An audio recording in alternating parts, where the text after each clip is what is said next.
সর্বশেষ যে লোকটা জান্নাতে যাবে তাকে আল্লাহ তাআলা জাহান্নামের আগুনে পোড়াতে পোড়াতে ছাই বানিয়ে ফেলবে।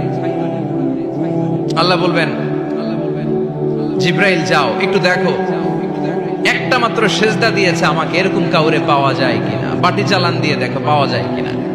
খুঁজে খুঁজে কাউরে পাবে না। আল্লাহ বললেন আবার দেখো, খুঁজে খুঁজে একজনকে পাবে, সামান্য ইমানের ছিটে ফোঁটা তার অন্তরে ছিল। আল্লাহ বলবেন যেহেতু ছিটে ফোঁটা আছে, অনেক মাইর খাইছে, ওকে বের করে জাহান্নাম থেকে বের করে একটা নির্ধারিত দূরত্বে রেখে দাও।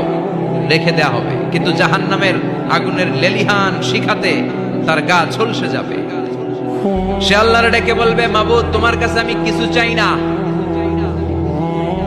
জাহান্নাম থেকে তুমি আমাকে বের করেছো, জীবন নদীর পানি তুমি আমার গায়ের মধ্যে ঢেলে দিয়েছো, আমি আবার সজীবতা ফিরে পেয়েছি। আমি তোমার কাছে জান্নাত চাই না, শুধু নিরাপদ একটা দূরত্ব